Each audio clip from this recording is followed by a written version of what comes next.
और हेडलाइंस के बाद अब खबरों को तफसील से जानेंगे। हुजूमी तशद्दुद मामले में सुप्रीम कोर्ट ने आज तौहीन अदालत की अर्जी पर जल्द समाअत करने से इनकार कर दिया। कोर्ट रियासतों के खिलाफ दाखिल तौहीन अदालत की अर्जी पर जल्द सुनवाई नहीं करेगा, बल्कि आम मामलों की तरह ही अर्जी पर समाअत होगी। आपको बताएं कि अर्जी गुजार ने कोर्ट से जल्द समाअत की अपील की थी। अर्जी गुजार ने कहा था कि सुप्रीम कोर्ट के हुक्म के बावजूद रियासती हुकूमतें हुजूमी तशद्दुद रोकने में नाकाम रही हैं।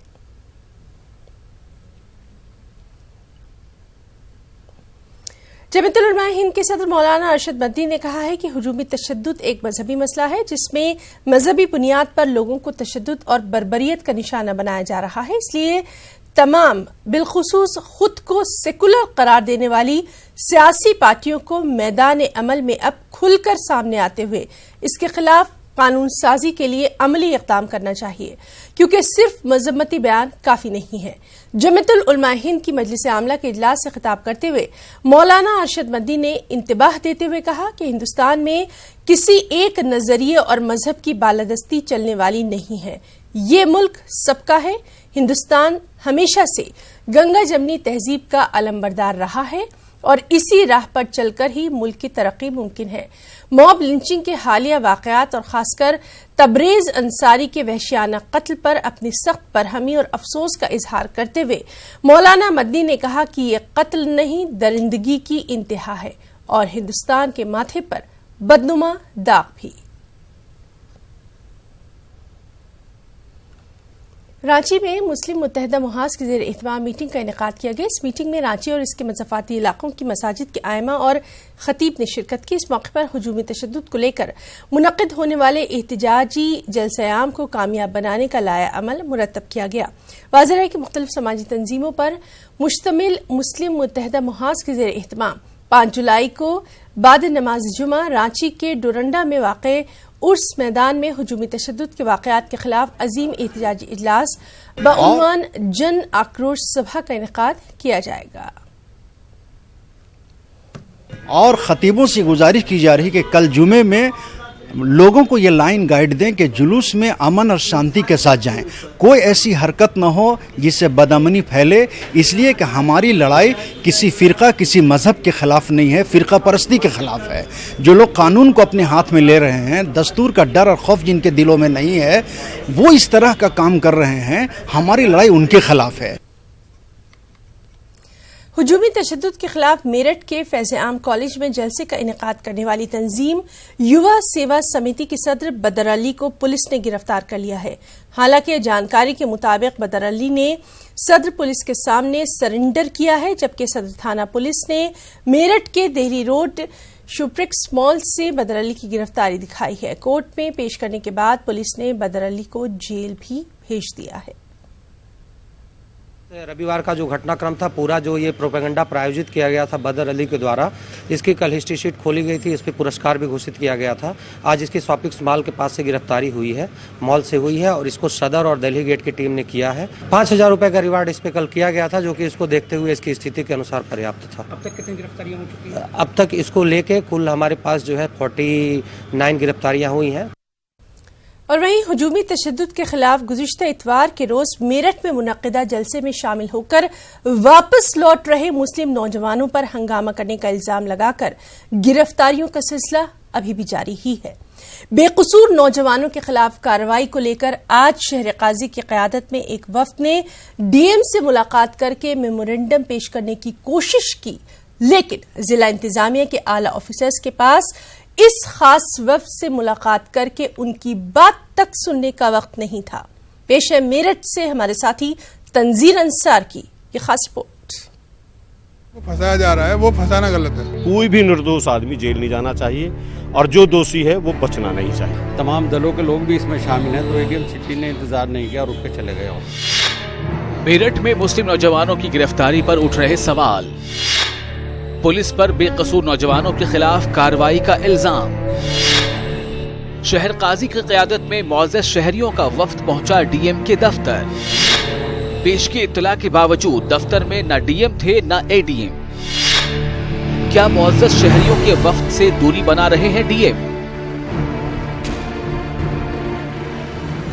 बेकसूर मुस्लिम नौजवानों की गिरफ्तारियों को रोकने के लिए शहर काजी की क़यादत में ये वफ्द डीएम से मुलाकात करने पहुंचा था, लेकिन मेमोरेंडम पेश करने के लिए शहर के ये जिम्मेदार अफराद डीएम से लेकर एडीएम ऑफिस के चक्कर लगाते रहे और मजबूरन एसीएम को मेमोरेंडम पेश करके अपनी नाराजगी जाहिर की। हमारे ऑफिस में डीएम साहब भी नहीं मिले और एडीएम साहब भी किसी मीटिंग में गए हुए थे, तो हमने इसलिए वहाँ जो वहाँ मौजूद अफसर थे उनको विज्ञापन दे दिया है और ये कह दिया कि वो गवर्नर का नाम दिया है, जिसमें हमने ये मुतालबा किया है कि बेकसूर लोगों को गिरफ्तार न किया जाए और इस मामले की इंक्वायरी कराएं। जिन लड़कों को उठाया जा रहा है उन पे वो जो पट्टे पे बजाए जा रहे हैं थानों में, वो गलत है भाई। ये वो कोई क्रिमिनल तो है नहीं, वो कोई उनका रिकॉर्ड ख़राब नहीं है।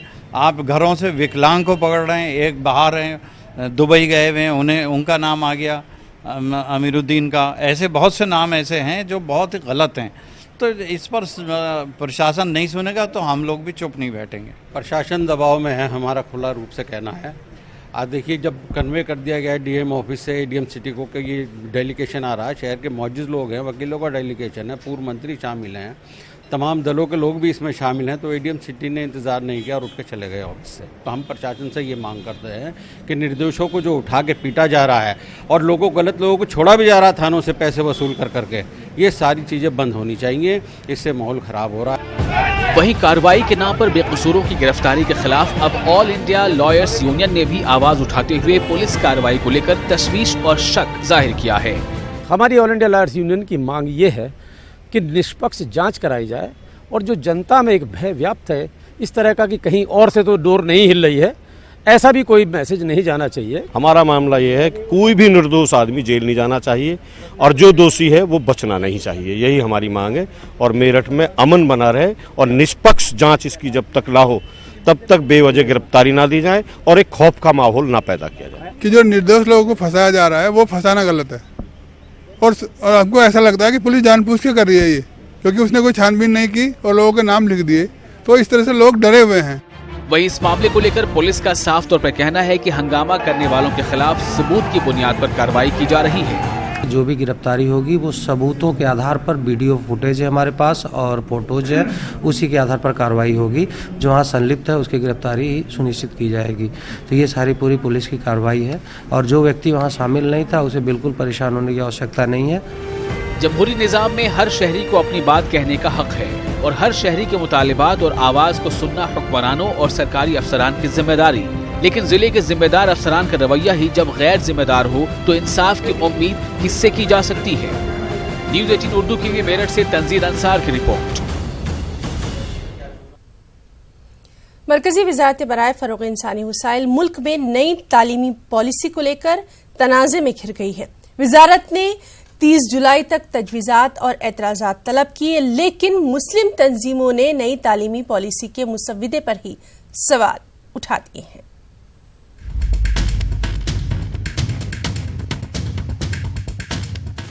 नई तालीमी पॉलिसी के मुसव्वदे से मुस्लिम तंजीमों में नाराजगी है। मुसव्वदे में कई ऐसी बातें हैं जिस पर सवाल उठाए जा रहे हैं। मसलन मजहबी अक़लियत की तालीम को लेकर सिर्फ 2 पेज हैं, लेकिन इन 2 पन्नों में आर्टिकल 29 और 30 नहीं हैं। इसमें मदारिस के तालीम में सुधार को लेकर कोई बात नहीं रखी गई है। कमाल फारूकी ने इस ज़मन में वज़ारत बराए फ़रोग़ इंसानी वसाइल और कौमी अक़लियती कमीशन को ख़त लिखा है। उनके मुताबिक ये मुल्क के मुस्तक़बिल का सवाल है, इसलिए जल्दबाजी नहीं की जानी चाहिए। कमाल फारूकी ने AMU और जामिया मिलिया इस्लामिया जैसे अक़लियती इदारों की शनाख्त को नई तालीमी पॉलिसी से हज़फ करने का भी इल्ज़ाम लगाया है। सिर्फ माइनॉरिटीज़ और मुसलमानों की तरफ से ऑब्जेक्शन नहीं है, बल्कि इसमें एक बेसिक क्वेश्चन ये है कि जितनी अहम ये पॉलिसी होती है उसके हिसाब से वाइड डिस्कशन होना चाहिए। इसमें पूरी जो छलक नज़र आ रही है वो एक ख़ास फ़िक्र की नज़र आ रही है और बाकी चीज़ों को नज़रअंदाज कर दिया गया है, जो कि बहुत ही डेंजरस पॉइंट है। और 2-3 चीज़ें जो मुसलमानों से और माइनॉरिटी से ताल्लुक़ हैं, जो हमने बड़ी मुश्किल से कॉन्स्टिट्यूशन के भी हासिल की हुई है और उसके बाद हमने फिर उसके लॉज़ के अंदर भी देखा है। हमने देखा कि आर्टिकल 31 के ताल्लुक़ से इसमें कोई क्लैरिफिकेशन नहीं है, जिसमें माइनॉरिटी राइट्स की बात की गई है। जैसे मिसाल के तौर पर अलीगढ़ मुस्लिम यूनिवर्सिटी हैं कि जामिया मिलिया इस्लामिया हैं और इस तरह की माइनॉरिटी इंस्टीट्यूशंस हैं, इनका प्रोटेक्शन होना चाहिए। और जो आर्टिकल जो है हमारा आर्टिकल 29-30 के अंदर जो मिली हुई हैं उसको हमको इसके अंदर भी होने चाहिए। न्यू एजुकेशन पॉलिसी एक अच्छा कदम है, चूँकि बदलाव हमेशा अच्छे के लिए होता है, लेकिन इस पूरी पॉलिसी की जो ड्राफ्ट है इसमें अफसोस की बात यह है कि माइनॉरिटीज़ को जहां हिंदुस्तान का कानून आर्टिकल 29 और 30 में पूरे हुकूक देता है कि आप अपना सिलेबस पढ़ा सकते हैं, अपने इंस्टीट्यूट चला सकते हैं, उसका जिक्र भी नहीं है। एक बात, एक तो पहला हमारा ये एतराज़ है कि इसमें वो आर्टिकल्स का हवाला आना चाहिए, चाहे प्रीएम्बल में आए या चैप्टर्स में आए। दूसरी बात यह है कि इतनी बड़ी नाखानदा कम्युनिटी 25 करोड़ की आबादी हो और वो एजुकेशनली बैकवर्ड हो और उस पर 500 पेज की रिपोर्ट में सिर्फ 1.5 सफ़ा मिले, तो ये अपने आप में ये शो करता है कि बनाने वालों ने इस खास एजुकेशनली बैकवर्ड कम्युनिटी को पे गौर नहीं किया। तीसरी बात, कोई खास एक भी ऐसा प्रोविजन नहीं है जो पुरानी वाली पॉलिसी से जुदा हो माइनॉरिटीज के लिए, जो माइनॉरिटीज का जो भी हालत है एजुकेशनली उससे ऊपर उसको उठा सके। नई तालीमी पॉलिसी के मुसव्वदे में स्किल डेवलपमेंट और रोजगार पर जोर दिया गया है। वोकेशनल कोर्सेज ज्यादा शुरू किए जाएंगे। तालीमी सरगर्मियों की मॉनिटरिंग के लिए नई अथॉरिटी बनाई जाएगी और ग्रेजुएशन को 3 साल से बढ़ाकर 4 साल किया जाएगा। लेकिन नई तालीमी पॉलिसी के मुसव्वदे में मदारिस को असरी तालीम से जोड़ने की तजवीज नहीं है, सिर्फ जदीद तालीम से जोड़ने की बात कही गई है। जामिया टीचर्स एसोसिएशन भी नई तालीमी पॉलिसी पर एक रिपोर्ट तैयार कर रही है। एसोसिएशन ने भी मुसव्वदे पर एतराज जताया है। देखिए, जो मदरसाज हैं वो मुस्लिम माइनॉरिटीज़ के साथ में एसोसिएटेड हैं और ये एक बहुत बड़ा एक सेक्शन है जिसको गवर्नमेंट को देखना होगा। अभी डॉक्यूमेंट में बहुत कोई सॉलिड पॉलिसी इसके साथ सजेस्टेड नहीं है। हम लोग जामिया टीचर एसोसिएशन चाहते हैं कि मदरसा सिस्टम को गवर्नमेंट ठीक वैसे सपोर्ट करे जैसे किसी भी नेशनल एजुकेशन सिस्टम को या एजुकेशनल इंस्टीट्यूट को सपोर्ट करती है, फाइनेंशियली उसी फॉर्म पे उसी तर्ज पे उसको सपोर्ट करे। दूसरे ये कि क्योंकि वो भी कॉम्पिटेंट स्टूडेंट्स हैं तो उनकी जो डिग्रीज हैं वो रिकॉग्नाइज होनी चाहिए नेशन में, ये एक बहुत इंपॉर्टेंट इशू है ताकि वो मेन स्ट्रीम में आ सकें। दूसरी चीज़ ये कि कुछ डिग्रीज को रिकॉग्नाइज जिनको करेंगे उसके बियॉन्ड, जैसे अगर कोई एक कोर्स करके आता है जो 12th के इक्विवेलेंट है या BA के इक्विवेलेंट है तो उनको फिर BA में या फिर MA में उनको डायरेक्ट एडमिशन के लिए एलिजिबिलिटी उनकी होनी चाहिए और गवर्नमेंट को बाहर से पूरा फाइनेंशियली उसको सपोर्ट करना चाहिए। नई तालीमी पॉलिसी पर बारीक बीनी से नजर रखने वाली Students Islamic Organisation of India के मुताबिक नई तालीमी पॉलिसी के मुसव्वदे में कुछ बातें मुल्क के तालीमी निज़ाम को बैनुल-अक़वामी सतह का बना रही हैं, लेकिन इस मुसव्वदे में मुसलमानों को तालीमी शोबे में मजबूत बनाने के लिए ज्यादा कुछ नहीं है। ओवरऑल ये डॉक्यूमेंट काफ़ी अच्छा है। बहुत सारे इसमें जो पॉइंट्स रखे गए हैं ये मुल्क के तालीमी निज़ाम को अपग्रेड करके इंडिया को 21st सेंचुरी में जो तरक्की याफ्ता ममालिक हैं उनके ऑन पार लाने की इसमें काफ़ी बात की गई है।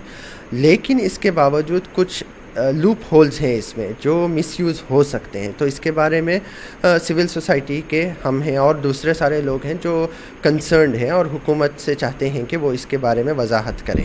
चीफली उसमें ये बात कि national commission for educational institution ये स्टैट्यूटरी बॉडी है पार्लियामेंट, बट इसको एम्पावर नहीं किया गया, इसको एम्पावर करना चाहिए, ये हमारा कंसर्न है। अब इसमें जैसे मदारिस हैं, मदरसा सिस्टम, मदरसा बोर्ड्स बनाए जाएँ स्टेट लेवल में और इसको इंटीग्रेट किया जाए national high minority commission educational institution के तहत और इसको रिकग्नाइज किया तो ये स्ट्रीमलाइन करेगा।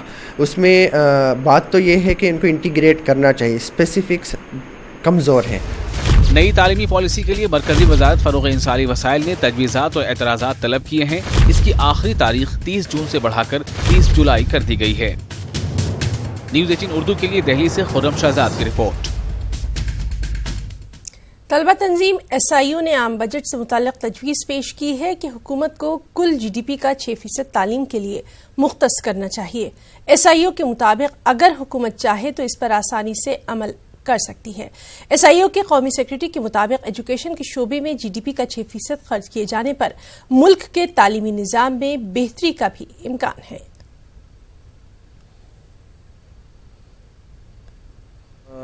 हमारी जो स्टडी है इसके ऊपर, और इस पर कुछ 3-4 महीने पहले स्टूडेंट मैनिफेस्टो रिलीज़ किया था, उसमें भी आए थे। 4 एरियाज़ ऐसे हैं जो अभी के हालत के हिसाब से हमारे नज़र में हुकूमत को तवज्जो देनी चाहिए।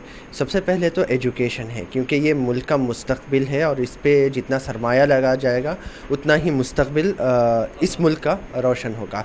अभी फ़िलहाल आप देखेंगे सिर्फ हमारा जो है 2.3 है, बल्कि वो रिवाइज एस्टीमेट में 1.7 तक जा रहा है। ये बहुत ही संगीन सूरत हाल है, ऐसा नहीं होना चाहिए। हुकूमत को चाहिए कि 6 से 7% GDP का इस पे सर्व करे, क्योंकि जैसे जो डेवलप्ड है, टेक्नोलॉजिकली डेवलप्ड है, हमारे प्रधानमंत्री का विजन भी है कि इंडिया को जो है 21st सेंचुरी में टेक्नोलॉजिकली डेवलप्ड नेशन स्टेटस में आना है। तो इसमें जब आप देखेंगे 2.5 तक का बजट, जैसे USA का 2.5% ऑफ उनका GDP तो सिर्फ रिसर्च पे स्पेंड करते हैं, वो लोग खर्च करते हैं। हमारा तो पूरा एजुकेशन बजट जो है वो इतना है, तो इसको बढ़ाना चाहिए। 6 से 7% जो है GDP को पेग कर देना चाहिए कि 6 to 7% ऑफ GDP एनुअली जो है एजुकेशन पे हो। तो इसमें बहुत सारे जो चाहे रिसर्च ग्रांट्स हैं, स्कॉलरशिप्स हैं, बहुत कुछ कवर हो जाएगा फिर। और वैसे भी स्टेट गवर्नमेंट्स जो है ओवर 15% अपना बजट जो है स्टेट बजट करते ही हैं, तो ये बहुत इजी से इसको डील किया जा सकता है। आगे बढ़ेंगे। उत्तराखंड में बीजेपी की त्रिवेंद्र सिंह रावत हुकूमत का 2.5 साल से ज्यादा का अरसा गुजर चुका है, लेकिन हुकूमत ने अभी तक रियासत की अक़लियतों के लिए कोई बड़ा ऐलान नहीं किया।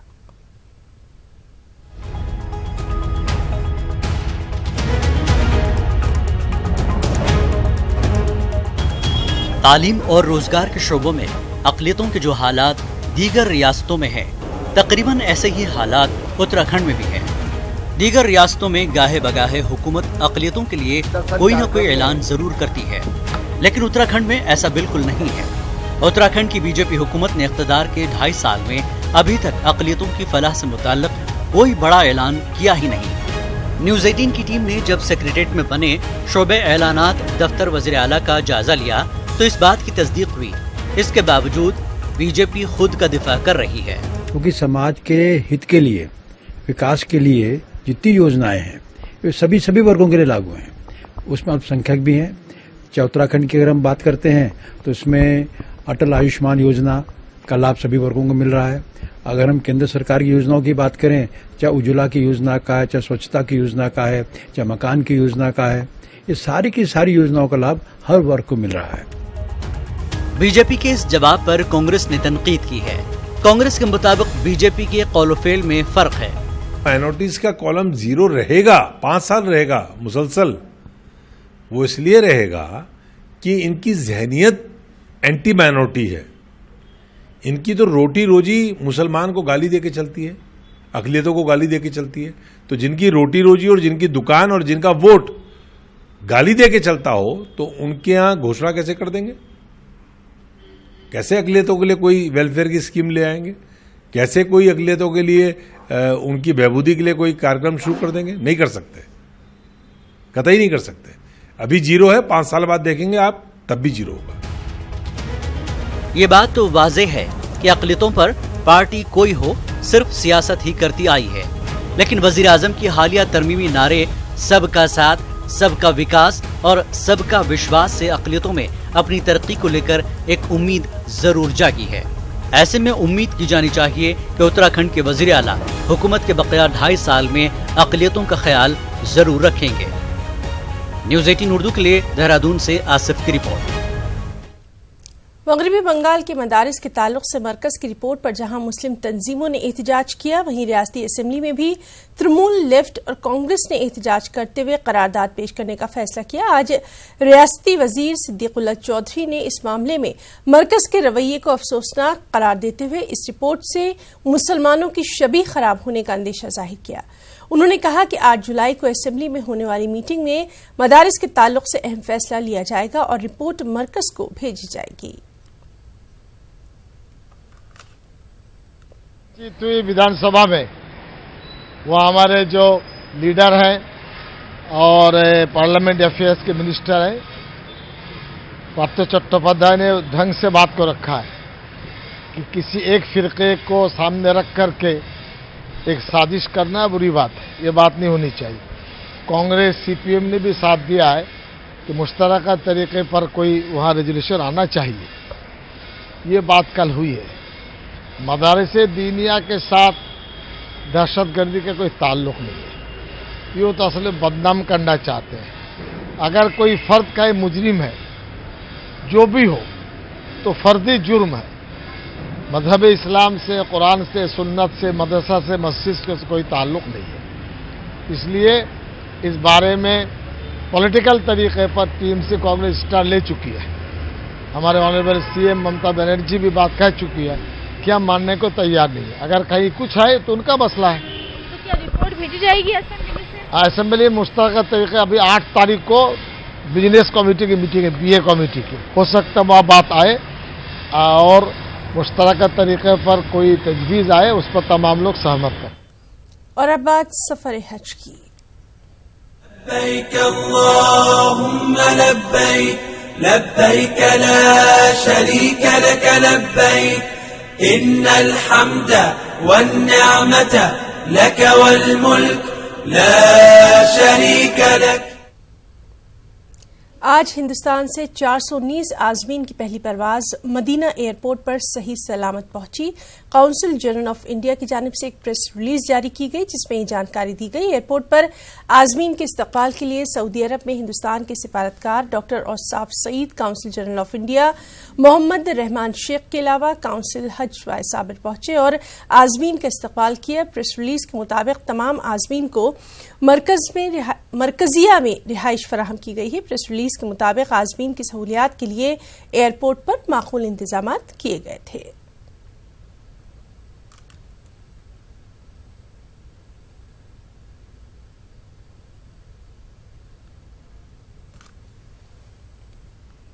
और वहीं आसाम से भी आजमीन हज का पहला काफिला आज रवाना हो गया। लोकप्रिय गोपीनाथ बारदोलोई एयरपोर्ट से 150 आजमीन हज सऊदी अरब के लिए रवाना हुए। इस बरस शुमाल मशरक से 3594 आजमीन सफर हज पर जाएंगे, जिनमें आसाम के 2432 आजमीन शामिल हैं।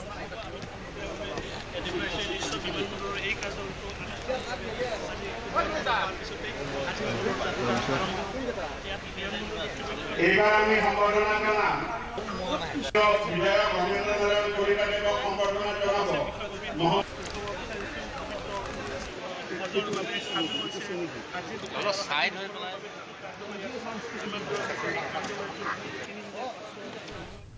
टीएमसी रुकने पार्लियामेंट नुसरत जहां ने आज कोलकाता में जगन्नाथ यात्रा में शिरकत की।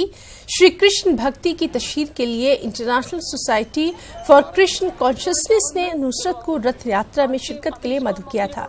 नुसरत के साथ उनके शौहर निखिल जैन भी थे। इस मौके पर बंगाल के सीएम ममता बनर्जी भी मौजूद रही।